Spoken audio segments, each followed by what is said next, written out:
We are wrapping up the 2013 Kellogg Super Bowl advertising review. This is our 9th year of reviewing Super Bowl ads with our student panel. Every year we take a look at it and we try to figure out which ones. Always different too. It is always different every year in terms of the highs and the lows. We're always trying to think though, which spots work to build the brand and to build the business. So the top advertisers, why don't we start with that? All right, so Derek, where do we end up on the top? Yeah, so we had 3 top advertisers. We had Tide, M&M's, and Best Buy were our top 3. Tim, what do you think of those spots? Well, you know, Tide did a great job this year of really engaging people. You know, it's something you have to do in the Super Bowl is you've got to connect with people, you need attention, and then you got to be different. And that Tide spot really did that. It was an amazing story. They used the 49er and the Baltimore teams playing in the Super Bowl as kind of their background to the story they were doing. I mean, there's an interesting tale there, I'm sure, about how did that spot actually come to be at that point in time.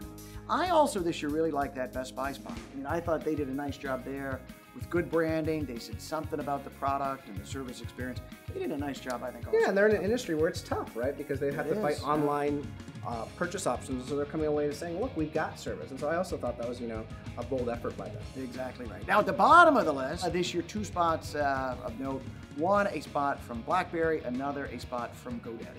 Yeah, the BlackBerry one, I know you feel this way too. You know, I thought one of the disappointments, and our panel felt this way, is that here's a brand that really needed to hit a home run here, right? Oh, they did. They needed a touchdown if we want to stick with football. They did, yeah. The problem is, you know, they told us what the product didn't do and didn't tell us why we should use it over the competition. And I think that just led to a lot of disconnect with our audience. Right. That was it. Well, you've got to, if you're going to work on the Super Bowl, or really with any piece of communication, you need a benefit. You got to tell people why they should care.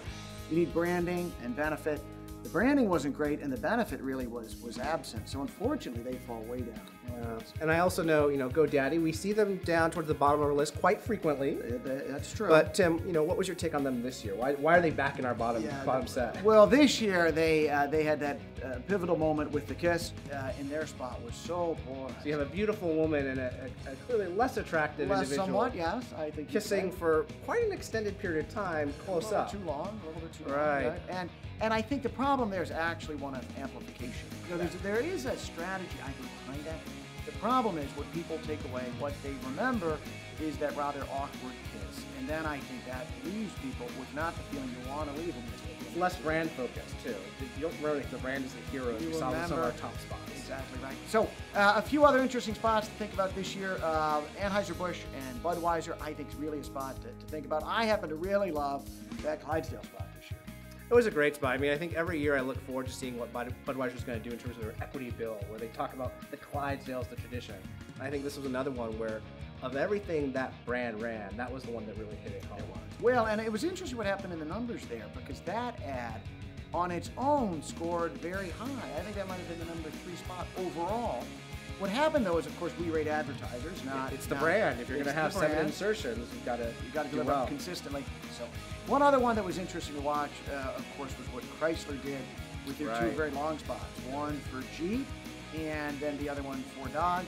Both very emotional spots. Gripping. I mean, they were powerful. Absolutely. In our rankings, actually, the Jeep spot scored quite well. That was in the top group. The Dodge one, very powerful, but scored lower. And I think the issue there was about linkage to the brand. Yeah, and I think the last thing that's worth knowing before we close is I think social media, we're seeing it get bigger and bigger. There was so much going on with tweeting online. We saw during the power outage for 34 minutes that Oreo jumped in the game and said, don't worry, you can still dunk in the dark. So, which is just great. Clever, because then it's just engaging people real time. That's where we're headed in the world of marketing, though. It's so fast. It's so much of the moment, connecting with people. Absolutely. It's changing the whole game. We're going to see more of it. We're going to see more of it. Exactly right. I think we'll see a lot more of it next year as we look ahead to 2014.